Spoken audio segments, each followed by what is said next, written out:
우리 동물 가운데 우리 사람하고 제일 가까이 비슷하게 생긴 동물이 뭘까요? 고릴라라 그러죠. 고릴라.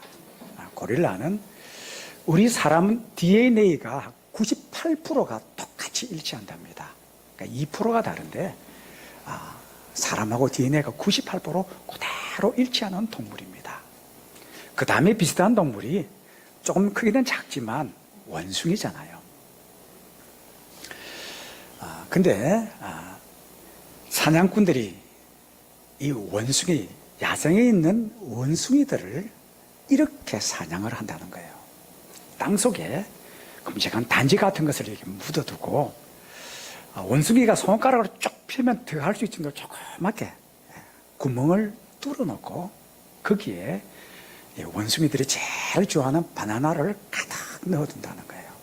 아니나 다를까 원숭이들이 지나가다가 이게 웬 떡이냐, 그리고는 이 바나나를 손으로 쏙 넣고 꽉 쥐면 어떻게 해요? 주먹 쥐면 이게 안 나오거든요. 이게 뺄라고 막 하고 안 될 그때 사냥꾼이 딱 나타나면 이런 표정을 짓는답니다. 눈은 동공이 확 커져가지고 지금 이걸 어쩌면 좋으나, 몸은 도망가려고 제자리에 팔딱팔딱 뛴다는 거예요. 근데 손은 어떻게 해요? 계속 바나나 쥐고서 안 빼는 거예요. 고스란히 사냥꾼에게 잡힌다는 거예요.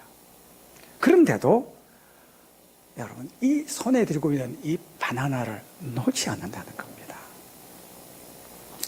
여러분, 원숭이는 그래도 짐승 가운데 얼마나 똑똑합니까? 그런데 이렇게 어리석인 원숭이랑 비슷한 행동을 하는 존재가 하나 있는데 그게 누굴까요? 우리 사람이라는 거예요. 손에 움켜쥐고 있는 것, 이거 놓지 않으려고 그냥 그거 발부둥치고 꼭 붙들고 있는 존재가 바로 우리 사람인데, 그것 때문에 정작 인생의 가장 중요한 것 잃어버리고 살아갈 때가 참 많은 어리석은 존재가 바로 우리 사람이더라는 겁니다.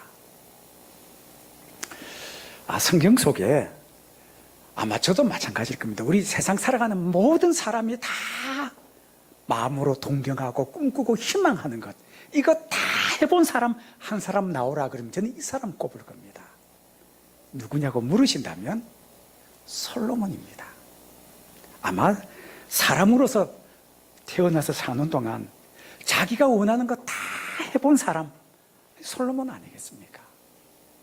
여러분, 절대 권력을 가진 한 나라의 왕이요, 여러분, 솔로몬은 그 시대 때 금이 얼마나 많았던지 이 은을 돌처럼 여길 정도로 재물이 아주 풍족하고 흘러넘칠 정도로 너무나 많았습니다.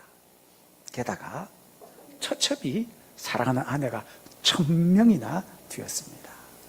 그러니까 한 남자로서 살아가면서 자기가 생각하고 꿈꾸고 희망하는 거 다 해본 거예요. 후회함이 없는 거예요. 그리고 그가 나이가 들어서 이 전도서를 통해서 우리에게 서두에 하나님께서 이 솔로몬을 통해서 우리에게 말씀하시길, 헛되고 헛되며 헛되고 헛되니 모든 것이 헛되도다, 그렇게 고백하는 거예요. 그렇게 살아보니까 그가 그렇게 희망하고 꿈꾸던 것 다 누려보고 다 해봤는데 이게 헛되더라는 겁니다. 어떻게 보면 여러분, 그가 그렇게 고백할 것이 아니라 우리가 그토록 마음으로 소원하는 거 다 해보고 나면 그가 고백하기를, 전도서 첫 번째 말씀에 행복하고 정말 행복하고 또 행복하고 지금까지 행복하도다라고 그가 고백해야 되는데 정반대로 헛되도다, 딱 한 절 말씀에 5번이나 반복해서 그가 그렇게 고백하는 이유는 그것이 얼마나 헛된지를 우리에게 하나님께서 이 솔로몬을 통해서 우리에게 말씀하고 계시는 거예요. 그러면 꼭 이런 분이 한 분쯤 나옵니다. 헛되도 좋으니까 나도 한번 경험하고 저렇게 이야기해보면 얼마나 좋을까. 근데 여러분, 정말 삶의 지혜는 뭐냐면 이것입니다. 사람들이 다 살아봤던 그 세월을 나는 살지 않고 내 것으로 받아들이는 이 사람이 참 지혜로운 사람 아니겠습니까? 그런데 전도서는 헛된 것으로 끝나는 게 아니에요.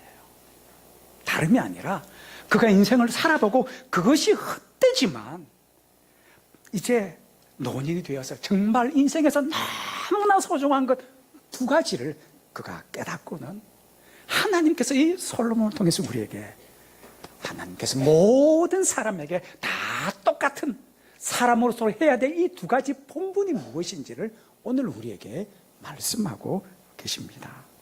오늘 저와 여러분 이 말씀 통해서 주님의 음성을 듣고 또 말씀하시는 살아계신 하나님 만나는 은혜의 시간이 되시기를 주의 이름으로 축복합니다. 자, 첫 번째 말씀은 이것입니다. 곧 공고한 날이 온다 하는 겁니다. 12장 1절은 이렇게 말씀합니다. 너는 청년의 때 곧 너의 창조주를 기억하라. 곧 공고한 날이 이르기 전에 나는 아무나 악이 없다고 할 해들이 가깝기 전에 오늘 이렇게 1절에 이야기하고 있습니다. 오늘 이게 서두에 보면 청년의 때 이 말은 지금 우리가 말하는 10대 20대 이 나이도 이야기하지만 좀 더 정확하게 이야기하면 뭔가 아직까지 힘이 있고 건강이 있고 뭔가를 생각하고 꿈꾸는 것을 이룰 수 있는 바로 그때를 우리에게 말씀하고 계십니다. 근데 그때 아직 내 건강이 있고 뭔가 생각이 있고 꿈이 있는 것을 이룰 수 있는 바로 그때 곧 공고한 날이 온다라는 사실을 잊지 말아라 하는 겁니다. 그리고는 그 공고한 날이 어떤지 2절부터 참 비유적으로 잘 설명해 놓고 있습니다. 첫째는 2절에 뭐라고 이야기하냐면 해와 빛과 달과 별들이 곧 어두워진다는 겁니다. 이것은 우리 눈을 비유적으로 표현하는데 나이가 들면 어떻게 해요? 눈이 시력이 점점 퇴화된다는 겁니다. 어느 분의 이런 글을 읽어봤습니다. 40대 한 중반쯤 되는 어느 사장님께서 자기 가게에 한 여직원을 뽑게 된 겁니다. 20대 후반에서 30대 초반에 한 여직원을 뽑으려고 이제 하는데 한 직원이 인터뷰 왔어요. 자기가 보기에도 정말 이쁘고 날씬하고 젊은 한 여성이 이제 인터뷰를 하고 언제쯤 이 출퇴근이 가능한지 끝나고 나서 연락하라고 명함을 딱 건넸습니다. 그런데 이 받았던 분이 명함을 딱 받았는데 그 다음 행동이 조금 이상한 거예요. 명함 받으면 어떻게 해요? 이렇게 딱 봐야 되는데 이렇게 보더라는 거예요. 좀 짐작이 가죠, 그죠? 나중에 알고 보니까 누군가 지금 장난친다고 아는 사람을 소개했는데 소개한 사람이 나이가 50둘의 아주 젊은 여성이었습니다. 조금 전까지는 30대 초반인 줄 알고 이 사장님이 반말하고 계속 그랬는데 나중에 주민등록증을 보니까 나이 52의 아주 나이 많은 젊은 언니들하는 겁니다. 겉으로 피부 관리 잘하고 몸매 잘 관리하고 젊은데 나이 들면 어떻게 해요? 해와 빛과 달과 별들이 어두워진다는 겁니다.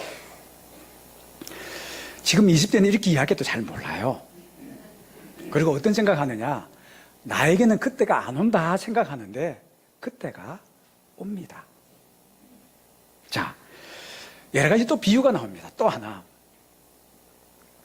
집을 지키는 자들이 떨린다 하는 겁니다. 이 무슨 비유를 들고 있느냐 하면 여러분 나이 드시면 함께 식사하다 보면 젓가락을 쥐고 있는 손이 어떻게 해요? 떨려요. 국을 뜨는데 나는 괜찮은데 숟가락에 있는 이 국물이 나는 가만히 있는데 얘가 떨어서 떨어져요. 나이가 들면 이렇게 된다는 거예요. 여러분, 집을 지키는 자들이 뜬다는 겁니다. 세 번째 표현을 이렇게 합니다. 그리고 힘 있는 자들이 굽을 것이며 제 어머님도 올해 93인데 많이 굽으셨어요. 근데 이 굽는 게 나이가 50이 되고 좀 지나가면 조금씩 굽습니다. 자기는 모르는데 자기는 똑바로 서 있는데 다른 사람이 보면 조금씩 굽어요. 그게 사람입니다. 어디 그뿐입니까? 맷돌질 하는 자들이 점점 적어진다. 젊었을 때는 딱딱하고 맛있는 것 씹어 먹는 이 맛이 얼마나 좋은지 몰라요. 연세가 드시면 분명히 치아는 다 있는 것 같은데 다 빼고 나면 아무것도 없는 때가 곧 온다는 겁니다. 뭐 비유가 계속 나옵니다. 거리의 문들이 닫힌다는 겁니다. 귀가 잘 안 들린다는 거예요. 그 집사님, 권사님 하는데 옆에서 뭐라 그래요? 뭐라고? 그러니까 목소리 자꾸 커져요. 근데 그분들 이상하게 생각하지 마세요. 나한테 안 올 것 같죠? 곧 온다는 것을 성경은 우리에게 말씀해 주고 있습니다. 여러분, 아직 나에게 건강이 있고 뭔가 꿈이 있고 꿈을 이룰 수 있는 자신감이 딱 있을 때 하나님께서 모세를 통해서 우리에게 이렇게 말씀합니다. 시편 90편 12절에 주님 말씀하시기를 우리에게 우리의 날 계수함을 가르치사 지혜의 마음을 우리에게 허락해 달라고. 내가 아직 젊지만 나이 들었을 때 이미 그 나를 잘 계수하는 지혜로운 마음을 하나님 우리에게 달라고.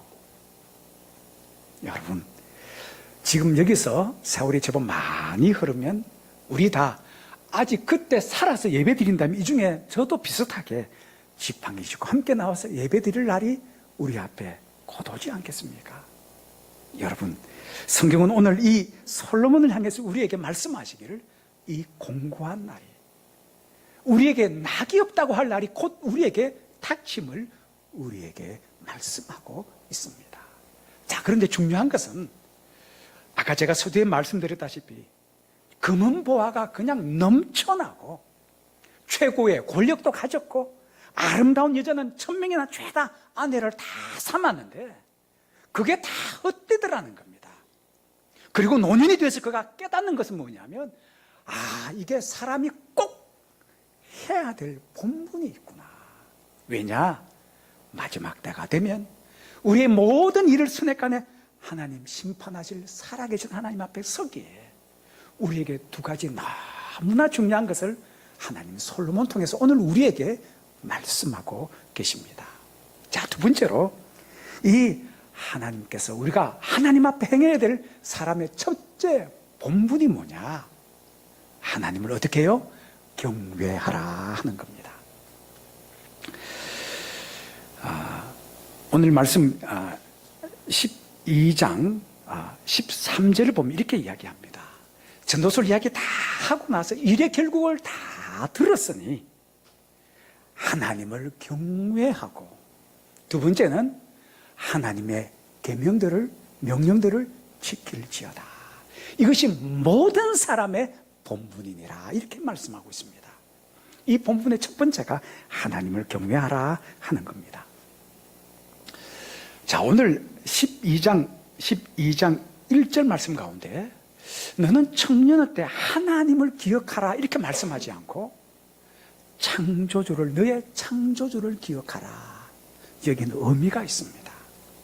이 창조한다, 이 원어 바라라는 의미 속에 어떤 의미가 있냐면 바로 이 하나님은 없는 것에서 어느 날 갑자기 있게 하시는 하나님, 안 되는 것인데 되게 하시는 하나님, 아주 적은 것인데 엄청나게 넘치게 하시는 하나님, 그리고 가난하고 천하고 낮은데도 불구하고 어느 날 이 사람을 높이 들여 존귀케 하시는 분이 바로 하나님이심을 우리에게 말씀하고 있는 겁니다.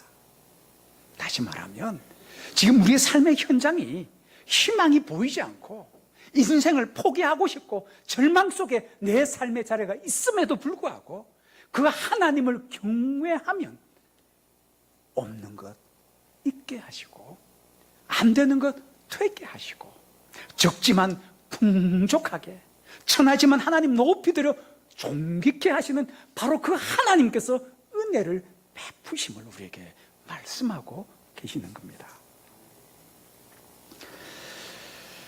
여러분, 우리는 요셉을 잘 압니다. 아버지로부터 얼마나 지극 사랑을 받았습니까? 그러니까 형들에게 미움받는 거예요. 그래서 모든 게 다 공평해요. 형들에게 팔려서 우리 잘 아는 애굽의 친위대장이었던 보디발의 집에 종살이 하잖아요. 우리는 쉽게 그냥 종살이 한다, 뭐 그렇게 이야기할 수 있는데, 정작 종살이 하는 사람들은 정말 고달프고 힘들어요. 여러분, 우리 다른 사람 밑에서 월급 받으면서 일하는 것도 얼마나 힘듭니까? 눈치도 봐야죠. 뭐 꾸중하면 다 들어야지. 꾸준히 일 다 해야 되는데, 이건 직원이 아니라 노예예요. 종이에요. 얼마나 힘들었겠습니까? 그럼에도 불구하고 자기 자신의 자리에서 열심히 잘 감당해서 우리 잘 아는 대로 그 집에 가정 총무가 됩니다. 근데 여러분, 사람이 좀 뭔가 올라가고 됐다 싶으면 딱 넘어지기 좋을 때가 되고 유혹이 찾아옵니다. 아니나 다를까 어느 날 이 보디발의 아내가 집에 있는 사람도 다 싹 다 비우고 딱 둘만 남은 거예요. 뭐라 그러죠? 동침합시다. 왜? 보는 사람 하나도 없고 아는 사람 하나도 없으니까 당신과 나 동침합시다. 세상 사람은 그렇습니다. 제가 얼마 전에 어느 전직 고위 판사께서 써줬던 글을, 이런 글을 읽어 보았습니다. 사법고시를 치고 이제 사법연수원 시절을 다 보내고 이제 판사로서 곧 임용되기 직전 예비 판사들을 마지막 최종적으로 임용 인터뷰라는 면접관으로 그 일을 했습니다. 근데 이분이 판사로 임명하는 모든 사람 한 사람 한 사람에 똑같은 질문을 했다는 거예요. 그 질문이 뭐냐면 이렇습니다. 어느 공간에 두 사람이 있었는데 한 사람이 다른 사람을 그냥 아주 호되게 두들겨 펴서 심하게 상처를 내고 고통을 준 거예요. 그런데 문제는 질문이 이것입니다. 이 A라는 사람이 B라는 사람을 때렸다는 증거가 없다는 겁니다. 그런데 심정은 100%라는 겁니다. 그리고는 그 예비 판사들에게 인터뷰를 하기를 이게 유죄입니까? 무죄입니까? 라고 묻더라고요. 두 사람만 있었으면 한 사람 아픈 건 분명히 때렸던, 여러분 정황이 충분히 이해가 되는데 증거가 없으니까 이게 유죄입니까? 무죄입니까? 물었는데 예비 판사 거의 100%가 똑같은 대답을 하더라는 거예요. 뭐라고 대답했을까요? 유죄요? 무죄요? 여러분 판사 하셔도 되겠는데요. 다 똑같이 이야기하기를 무죄라는 겁니다. 왜? 증거가 없기 때문에. 여러분 지금 요셉이 보는 사람 아무도 없어요. 아는 사람도 없어요. 그런데 이 요셉이 보디발의 아내에게 외치는 이 고백을 한번 들어보십시오. 내가 어찌 하나님 앞에 득죄하리까. 성경에 보면 예수님을 여러분 밖에서 십자가 못 박으려 하는 많은 유대 종교 지도자의 모습들이 이렇습니다. 뭔가를 하고 싶은데 사람들의 눈을 두려워했다. 그런데 이 요셉은 사람들의 눈 두렵지 않습니다. 그게 두려운 존재가 아니에요.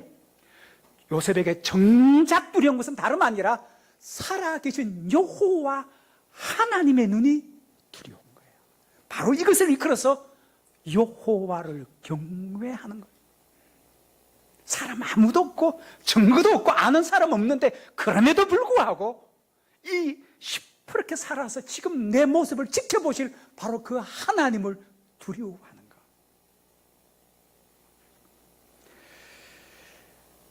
여러분 이것 때문에 요셉이 감옥 들어갑니다. 그럼에도 불구하고 하나님은 하나님이 경외하는 자를 건져내셔서 그를 총기 높여서 쓰시는 분이 바로 우리가 믿는 아버지 하나님이신 줄로 믿습니다.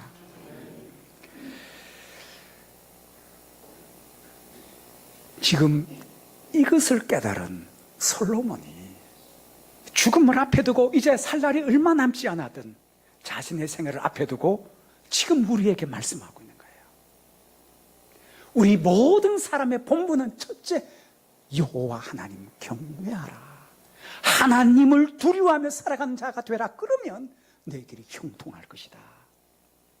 자, 두 번째는 하나님의 명령들을 지킬지어다. 지금 이렇게 말씀하고 있습니다. 이 말씀은 하나님 말씀대로 잘 따라 행하고 그 말씀 순종하며 살아라. 우리에게 말씀하고 있습니다. 저는 이 말씀 12장 제일 끝에 있는 이 두 절 말씀 앞부분으로 쭉 읽다 보니까 다 가졌어요. 다 해봤어요. 그게 다 헛돼요. 그리고 나서 그가 정말 인생에 소중한 것 두 가지를 오늘 우리에게 이야기하는데, 하나님의 명령들을, 그 말씀을 잘 순종하고 살아라. 마지막 하나님께서 선악간의 모든 것을 판단하실 때가 온다라고 우리에게 말씀하고 있습니다. 여러분, 하나님의 은혜와 축복은 이렇게 생긴 순종이란 문을 통해서 하나님께서 우리에게 은혜 주시고 복을 주시고 우리의 인생을 형통케 하시는 그런 하나님이신 줄로 믿습니다. 제가 창세기부터 요한계시록까지 수없이 계속 읽었습니다만은 제가 눈을 닫고 찾아봐도 하나님 말씀 불순종하는 사람 중에 잘 된 인생이 하나도 없어요. 하나님 말씀대로. 여러분, 우리도 자식을 낳아서 길러보면 그런 거 깨닫잖아요. 참 희한하게 유독 자식들 중에 부모를 잘 따르고 공경하고 순종하는 자식들이 꼭 있어요. 여러 자식 중에 그 자식이 제일 이뻐요. 마음이 가요. 뭘 해도 이쁘고 뭘 해도 이야기를 해도 그냥 하는 자식 제일 이뻐요. 여러분, 하물며 하나님께서 하나님 말씀 잘 따르고 순종하는 자 복되게 하실 줄로 믿습니다. 왜 하나님께서 이 솔로몬을 통해서 우리에게 하나님의 명령 말씀들을 잘 순종하라 하느냐? 시편 119편 105절을 통해서 우리에게 이렇게 말씀합니다. 주의 말씀은 내 발의 등이요 내 길의 빛이니이다. 그 하나님의 말씀이 우리의 인생을 밝히고 나아갈 바를 우리에게 가르쳐주는 지혜요 축복이고 하나님의 선물이기 때문입니다. 오늘 세상의 모든 부귀영화 다 누리고 우리가 꿈꾸는 것 다 이뤄보았던 이 솔로몬을 통해서 하나님 우리에게 말씀합니다. 너희들 아직 젊으냐? 공고한 날이 곧 온다. 그리고 잊지 말아라. 모든 사람이 해야 될 사람의 마땅한 본분은 하나님을 경외하는 것이며 그 하나님 말씀대로 순종하며 살아가라. 너의 길이 형통할 것이다. 기도하십시다. 참 좋으신 하나님, 주님 은혜 감사합니다. 가정의 달을 맞아 저희들, 우리 모든 가족들 아직 우리에게 건강 주시고 힘 주시는 하나님, 오늘 솔로몬 통해서 세상의 모든 것 다 누렸지만 곧 우리에게 공고한 날이 올 것임을, 이 지혜를 알아라고 우리에게 말씀하십니다. 뿐만 아니라 마지막 때 우리 이 선악간에 행한 모든 일들을 하나님 심판하실 살아계신 하나님 앞에 설 것을 우리에게 가르치며 여호와 하나님을 경외하고 그 계명들을 지켜 행하라, 이 귀한 말씀 가슴 속에 담고 오늘도 세상 속에서 하나님의 사람답게 살아가는 우리 모두가 되게 하여 주옵소서. 예수님의 이름으로 기도하옵나이다. 아멘.